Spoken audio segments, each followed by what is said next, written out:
Sapppppaning, I tell you exactly what is happening. It's paranormal time. Why am I a paranormal investigator? It's ghost story time, if you like. So you're probably watching this and thinking, why are you rambling about the paranormal now? Some of you won't be, some of you will be. I'm going to say, a couple of weeks ago, I said doing this lockdown stuff, let's do a Q&A on Instagram, Facebook. Ask me a bunch of questions. I'll film some responses, tell you why I do what I do or why I am the way I am.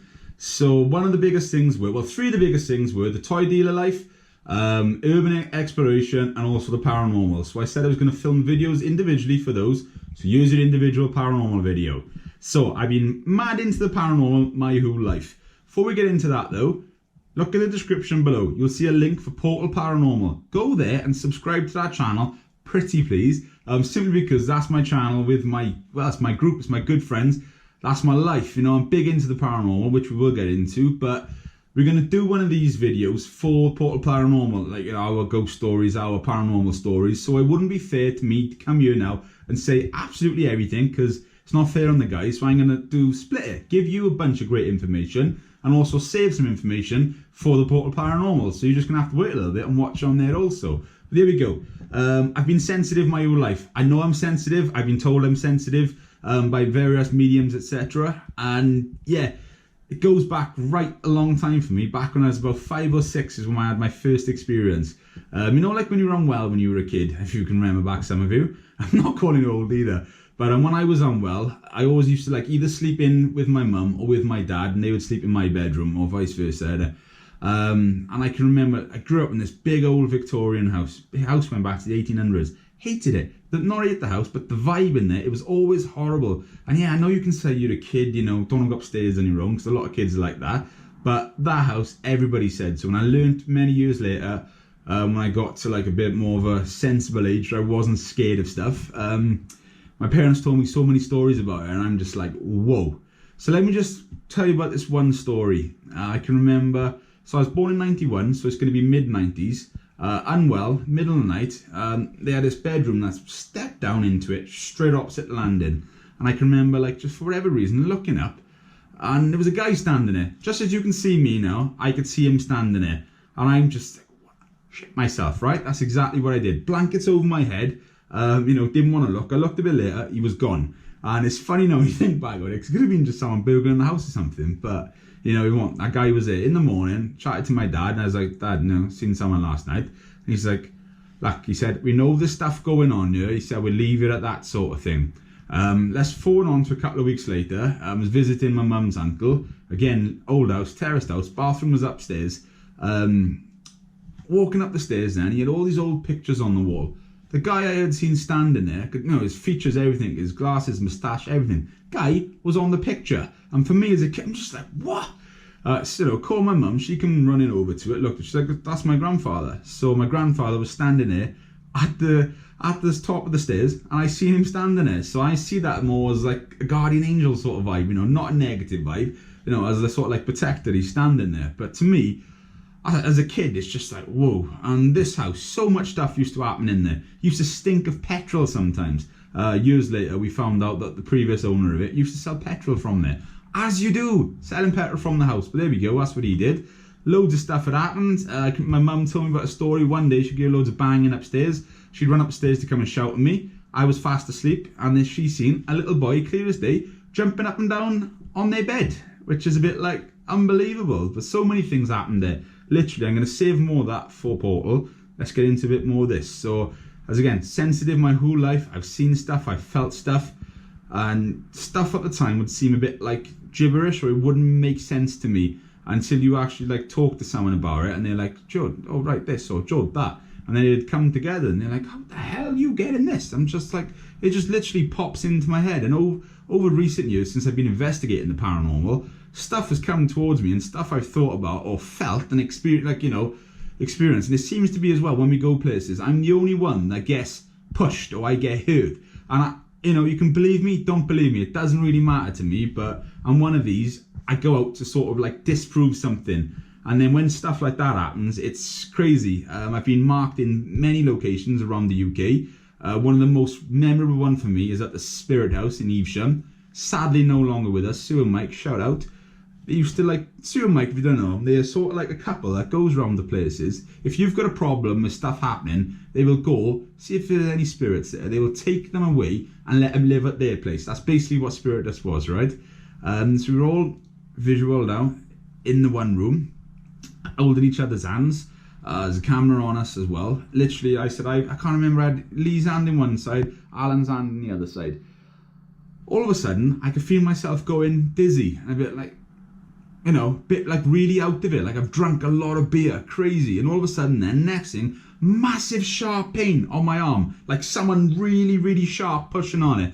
Just enough for me to react and be like, you know, light on, I said, need to shine this. At this time, I hadn't let go of their hands, still holding both of their hands, shone the light down there with the camera, and a big, massive red mark.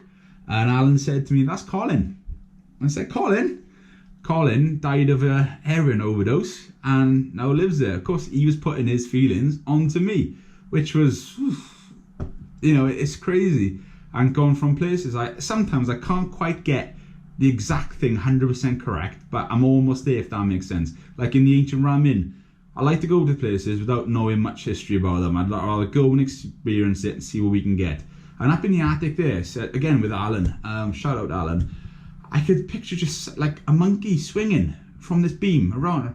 I said, Alan, this is a monkey swinging. I said, I'm seeing a monkey swinging. He's like, Judd, that's where they know a couple of people were hung up on the rafters up in there. So I didn't quite get the people hanging, but I got swinging on this. So I'm rusty, okay? I know a couple of mediums. Shout out Cassandra as well. She's one of my favourite in the field. I said to me, look, you need to pursue this. She goes, you know, you're sensitive. She told me that just this year that I've got 2 guides with me. She's not going to tell me who they are because I'm at that stage where I'll be able to tell myself. Now, with all this lockdown and everything that's going on, I've sort of like shown away from it. I've just been a bit chilled. But when all this stuff gets back, you know, back to normal, we're back out investigating, I'm going to like literally pursue that because, no, I don't want to become a medium, but it'd be something that I can try and do a bit more, you know? But it's having the best of both worlds then, because you don't want it to like cloud your judgment. You don't want to be sort of like accepting everything that comes through the door, because once I've left the location, I want to switch off. I don't want to be here in my house now and stuff coming through to me here. No, this is my safe place, you know? So, right, how do I get into a paranormal group? So, I'm going to go back, I want to say 5 years ago. This happened at the Skirrid Inn. The boys were going there, I wasn't. Mike who was meant to be going with them. For every reason, he couldn't go. Literally a day before, I was asked, do you want to come along to the Skirrid Ghost Hunt? I'm like, yeah, geez, you know, I've grown up experiencing stuff, but I've also grown up watching Most Haunted, Ghost Adventures, Ghost Hunters, all that sort of stuff. So to me, it's like, yeah, do you know, I've never had a proper chance to investigate. Let's go there. So went there. I look back now, I think, how the hell could you even investigate with like 30 odd people there? You know, you needed just like 3-4 people, if not, well, slightly more, to get full experience there. Otherwise, you're just stepping on each other's toes. Could sense stuff there as well. I sensed a few things on that first night, and I spoke to the medium there, and she was like, yeah, she goes, you know, you're spot on, which was awesome. And one of the craziest things to me, like, I wasn't meant to be going. She didn't have a clue who I was, never met me before, didn't even know my real name, because I said my name was Mike because of the paperwork, which was booked in. And she said to me, she goes, there's a little boy following you around. I said, about 6 or 7. She goes, I just have to tell you, he wants to play with your dinky toys. And I'm just like, what? How, you know, how the hell are you going to know? She would, no way would she know this. So to me, amazing. Many times later then, I went with events like this for companies to investigate. Me and the boys literally went around to saying then, you know, why don't we just start hiring these places ourselves? Start documenting it, start filmmaking it. And, you know, we're all honest with it. We go to try and disprove stuff. If we capture some stuff, amazing. Met some incredible friends along the way, which I'm blessed to still have in my close friendship circle, that are now coming along with us as well, part of the team, like Alan. Introduced me to Mr. Lee as well, which was awesome. Of course, my good homie Dan's with us, Chloe's with us. Awesome, love it. So I was part of, I'm not going to say no names, but the first paranormal group, which I want to say I'm a co-founder member of for 3-4 years, done some cool places. And we got to the point of, I wanted to do more. Yeah, it could be seen a little bit more selfish because I'm self-employed, but doing like 3 investigations a year wasn't enough for me. I want to be out every weekend investigating. That's how much I got a passion for it. So, you know, started doing the Viking views with Dan as well, and we've just had a chat. We was investigating at his gaff because stuff is happening there. And I just said to him, all right, come on, we'll start doing this as well. Do the paranormal. We'll film the paranormal. We'll investigate the paranormal. So before we know it, we've got a group together. Now doing this bit of like, not even a crossover time, because I had every intention of still being with Forsaken. I've just said it anyway. Jesus, I don't even know. I'm not filming this video again. I'm just going to roll with it. But there we go. A few things led to another. I don't think he was very happy with this. I won't say no names. And I was actually removed. Yes, that's right, removed from my own paranormal group, from the social media, which I actually set up. It was all in my number, my account, everything. I was removed out of. For me then, that's, all right, no more, ta-ra now. So there we go, Portal Paranormal, that's where we are. That's what I'm investigating with. The atmosphere is incredible. It's a completely different way of doing it. I absolutely love it. And we're all true to ourselves, but it's effortless. It just flows. It literally flows. We've got so much more equipment already in this short space of time, and I feel like I've done more in the last 5 months than what I've done in 4 years, which is incredible to say. It's crazy to say. Of course, our good friend Alan, he's come over with us as well. He's investigating with us. He's part of Portal, which is incredible. And Mr. Lee as well, which I absolutely, so much time for the guy. He came along to East Drive with us a couple of months back, which was awesome, and he's got many more things planned with us coming up in the future as well. So, I'm not asking him to leave. He can still do his thing. That's great. That's not a problem at all. He can cross over between both, two things. He's a big boy. So that's awesome as well. So there we go. That's a bit of a story why I'm in a team, why I help run a team, and I absolutely love it. There's nothing better than doing the day job. Everyone just wants to go out for a couple of beers or whatever. No. You're going to jump in the car, you're going to drive literally around the country and go and investigate these locations, private homes, and you never know what you're going to find. I absolutely love that. I've been blessed to investigate some of so many famous locations around the UK and further afield, which is awesome. I've experienced amazing things like Sapppppaning's Haunted Museum out in Vegas. That is incredible. But yeah, there's just so much stuff out there. There's such a big world out there. And I just can't wait to go and do stuff, see stuff. And I'm at the point, I've got a bucket list of locations I want to do. Bobby Mackey's, other stuff around the world. I know we're in talks of going to Norway for Halloween this year to investigate. Won't say no more about that at the minute because of all this corona stuff. But that's the plan. So, you know what I'm saying? That's a little bit about it. I think I'd like to follow up on some of the medium sort of stuff. I don't want to be a medium, but I want to be a bit more open to it and a bit more not accurate with it, but allow it to happen if that makes sense. But okay, one of the questions was, well, my favourite location in the UK. Right, that's a hard one for me because I rate 30 East Drive is up there for me. Drakelow Tunnels is up there for me. The Ancient Ram Inn is up there for me. That's just 3, you've got Edinburgh Vaults, you've got the Hellfire Caves. There's so many, but I tell you what, right, as well, so many of these places are done day in, day out, throughout the week. They're done on a Friday, they're done on a Saturday. I know many of them go for just like a laugh or to go and get scared or whatever, but it's overdone, if that makes sense, So then you go into a private home where stuff is happening and you go and you take it with a pinch of salt, open mind, go in there, and then before you know it, it's just like, whoa, you've had to walk back out because there's tingles going down your body. Or that negative wave has just hit you straight away. Now, Varteg House. This is one for me. Half of the team didn't really believe it. The other half of it was just like, wow.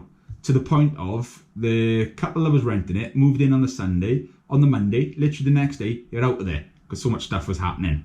And yeah, I got chills thinking about it. Jeez. So we goes in, investigate there. 2 of the boys didn't really rate it. Me and Dan were like, this is unbelievable. To the point though, we thought, right, we'll do a small cleansing in here. It's going to be cool. The couple stayed away for a couple of days. Literally went back there the following Sunday. Again on the Monday, they left. They're like, we can't do this. We can't stick it. I'm just like, what do you mean now? Telling us more stuff that had happened. So we thought, right, we'll hit this properly. We'll get Alan down here. We'll take all the equipment there and we'll investigate it. Goes in. Again, the 2 boys that didn't really think much of it, left. And I don't mean that negatively either. It's just, sometimes you get vibes from places, other times you don't. They're both working as well, so I understand that. So they left, and me, Alan and Dan stayed on there till the early hours. And wow, what a place. We've caught stuff moving, we caught stuff opening. I I can remember I was upstairs in one of the bedrooms chatting on my own up there, camera on the landing, I'm holding a camera, and I can use like sort of movements and just literally right over my shoulder, which, oh, there we go, got my goosebumps back. But I hear it over my shoulder, and I'm like, I say on the camera, like, please check this, boys, I think I've just heard a breath. And it's there, clear as day, it's there, and it's not me, there's no one else upstairs.